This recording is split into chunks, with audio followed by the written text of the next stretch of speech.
Jessica de Mon Plein Potentiel. Aujourd'hui, je voudrais échanger avec toi sur la gestion du temps. Je voudrais partager avec toi des petites clés, des petites astuces qui m'aident au niveau du quotidien. Il faut savoir que le temps est une ressource qui est limitée et que nous avons tous à disposition. Nous avons tous une journée de 24 heures et souvent on se dit que 24 heures c'est pas assez afin de pouvoir faire tout ce qui doit être fait. Nos journées sont souvent remplies de plusieurs tâches et souvent à la fin de la journée on se dit mais qu'est-ce que j'ai réellement accompli aujourd'hui? Ce sont des choses qui m'arrivaient également dans le passé et sur lesquelles j'ai pu travailler.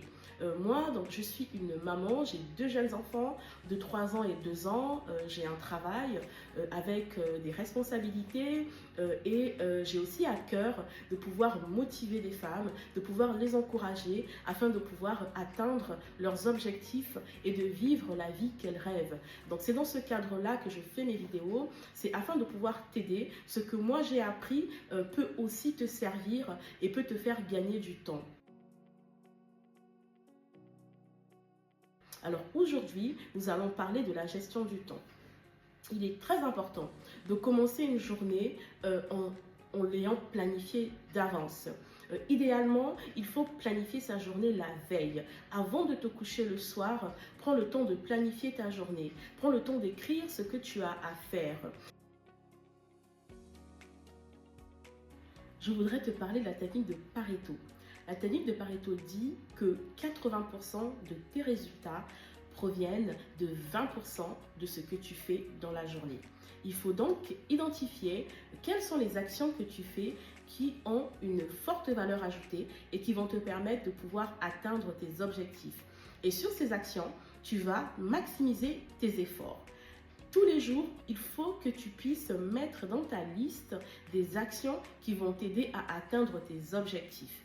Si tu veux écrire un livre, tous les jours, dans ta liste, écris, je vais écrire 5 pages, 10 pages ou 15 pages où je vais me documenter afin de pouvoir alimenter mon livre. Dans ta journée chargée de maman, avec tout ce que tu as à faire, il faut que tu puisses dégager du temps également pour la planification de l'écriture de ton livre. C'est très important. Tous les jours, tu dois pouvoir faire des choses qui vont t'emmener à la réalisation de ton objectif. Si toi, c'est monter ton business, c'est pouvoir monter ton projet, tu dois tous les jours faire quelque chose qui va te rapprocher de ton objectif. Ça peut être réseauter, connecter sur LinkedIn avec d'autres personnes. Ça peut être regarder des vidéos, mais tu dois faire quelque chose tous les jours au milieu de ton quotidien qui va te rapprocher de ton objectif. C'est pour ça qu'il est important de planifier sa journée, d'écrire tout ce que tu as à faire et dans ta planification, tu dois séparer les tâches qui ont une valeur ajoutée, qui vont te permettre de pouvoir avancer, de pouvoir réaliser tes objectifs et les autres tâches qui sont nécessaires, qui sont utiles, qui permettent à ta famille, à ton quotidien de pouvoir avancer.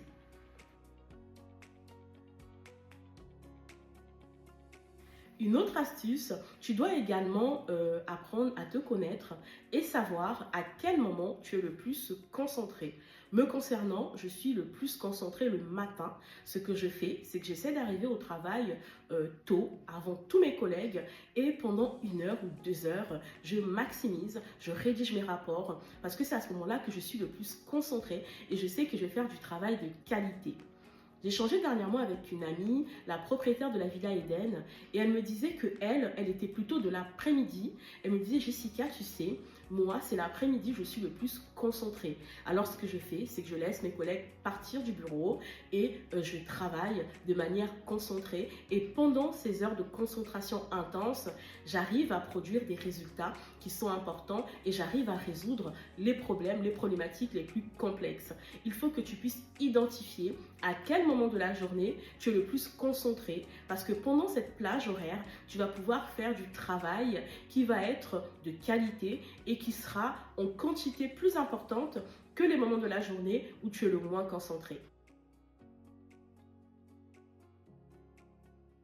Je veux également te donner une autre astuce, c'est te dire d'éliminer les réseaux sociaux ou de les réduire et également d'éliminer le temps d'écran. Il faut savoir qu'une étude nous dit qu'en 2024, le temps d'écran des Français est de 3h19 et le temps passé sur les réseaux sociaux est de 1h19. Et ce temps évolue tous les ans à peu près de 40%. C'est beaucoup. Ça veut dire que tous les jours, c'est à peu près 4 heures, voire 5 heures que nous consacrons à la télé, que nous consacrons aux réseaux sociaux. Et ce temps ne te permet pas de pouvoir travailler sur autre chose. Il faut savoir que le temps perdu est perdu. On n'a pas la possibilité de pouvoir faire une réserve de temps. On se dit souvent, je vais faire ça plus tard, j'aurai le temps plus tard. Bien souvent, on a le temps maintenant. Je ne dis pas de faire tout en même temps, mais ce que je te demande, c'est de pouvoir planifier, de pouvoir être maître de tes journées, maître de ton emploi du temps et de ton organisation. C'est ce qui va t'aider à pouvoir avancer et à pouvoir réaliser tes objectifs. Pour les réseaux sociaux, moi je te conseille de choisir une heure à laquelle tu vas les consulter. Ça peut être à partir de 13h comme moi, si cela te convient. Moi à 13h, c'est le moment où j'ouvre mon téléphone et je regarde un petit peu ce qui se passe sur les réseaux. Je regarde si je n'ai pas eu de notification, etc. Donc choisis une heure précise à laquelle tu vas consulter tes réseaux sociaux et ça va te dégager énormément de temps parce qu'on passe beaucoup de temps sur le téléphone et c'est le temps que tu ne passes pas à lire, c'est le temps que tu ne passes pas à te documenter ou à travailler sur ton business.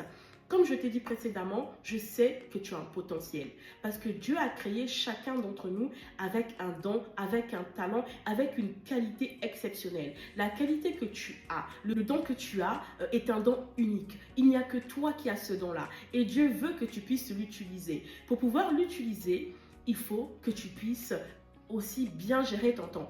Parce que tu me diras, Jessica, je n'ai pas assez de temps parce que je travaille, parce que je suis une épouse, parce que je suis une mère et que je dois m'occuper de mes enfants.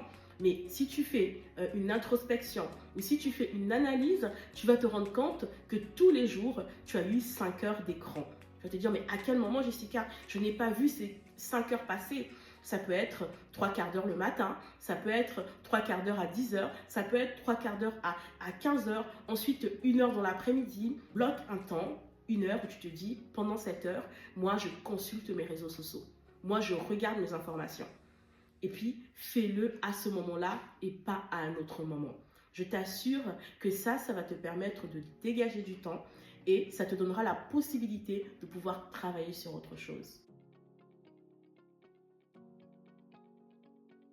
Et ce qu'il faut faire, c'est également évaluer. Il faut que tu puisses évaluer et que tu puisses replanifier s'il le faut. Aucune organisation n'est figée. Si tu commences à planifier tes journées, comme je t'ai dit au début de cette vidéo, à écrire tout ce que tu as à faire, à te concentrer sur les 20% de choses qui vont t'apporter une valeur ajoutée sur tes journées, il faut toutes les semaines que tu puisses te poser et que tu puisses regarder un petit peu ce qui s'est passé dans ta journée. Ça te permettra de pouvoir enlever des choses qui n'ont pas fonctionné. Ça te permettra de pouvoir réajuster tes planifications. Ne sois pas figé. Il faut que tu puisses analyser comment s'est passée la semaine et que tu puisses ajuster s'il y a des ajustements à faire. Ne sois pas figé et surtout ne mets pas en place une planification qui soit trop dense, qui soit trop rigide. Il faut que tu sois réaliste parce que je sais que toute personne, que toute femme connaît sa capacité. Tu sais ce que tu es capable de faire. Alors, ne mets pas en place des choses trop importantes parce que le risque, c'est que ça puisse te décourager. Je préfère que ta liste des choses à faire soit moins dense, mais que tu puisses la compléter par des choses que tu voudrais ajouter. Ne te surcharge pas dès le départ. Il faut que tu puisses apprendre à te connaître et mettre en place une planification en fonction de ta capacité. Et comme je t'ai dit, ce n'est pas figé. Tu vas pouvoir la faire évoluer au fur et à mesure du temps. Plus tu vas planifier, plus tu vas gagner du temps. Et moi, je t'assure, c'est ce que je vis. Comme je t'ai dit en préambule, j'ai 2 jeunes enfants, mais ça ne m'empêche pas aujourd'hui de te parler par le biais de cette vidéo. Ça ne m'empêche pas de pouvoir lire parce que j'aime beaucoup lire. Et comme je vous ai dit, la lecture nous permet de pouvoir apprendre des choses, nous permet de pouvoir nourrir notre esprit, nous permet de pouvoir avancer parce que notre progression va être aussi la somme de tous les livres qu'on aura lus, de toutes les nouvelles choses qu'on aura apprises. Ce que je veux simplement te dire, c'est que la gestion du temps est une question de clarté et une question de discipline. Dans la vie, on n'arrive à rien sans clarté et sans discipline. On a tous besoin de se discipliner pour pouvoir atteindre nos objectifs. Je t'encourage aujourd'hui à pouvoir décider de prendre un cap qui soit différent. Je t'encourage à décider d'être l'actrice principale de ta vie. Je t'encourage à planifier ta vie pour toi et pour ta famille. Nous, les femmes, nous, les mamans, nous planifions pour nos familles. Nous, les femmes, nous, les mamans, nous portons la vision de nos foyers, de nos époux. Alors, je t'encourage aujourd'hui à prendre la décision de planifier, d'être discipliné et de mettre en place une rigueur qui va permettre à ton foyer de pouvoir avancer, qui va permettre à ta famille de pouvoir atteindre ses objectifs et qui vont te permettre à toi, jeune femme, de pouvoir exceller et de pouvoir réaliser tes rêves. Ce que je souhaite pour toi, c'est que tu puisses vivre la vie que tu mérites. Alors, n'hésite pas à t'abonner. Chaque semaine, nous échangeons ensemble sur des sujets inspirants, des sujets motivants, afin de pouvoir avancer et de pouvoir atteindre nos objectifs. Je te dis à très bientôt sur mon plein potentiel.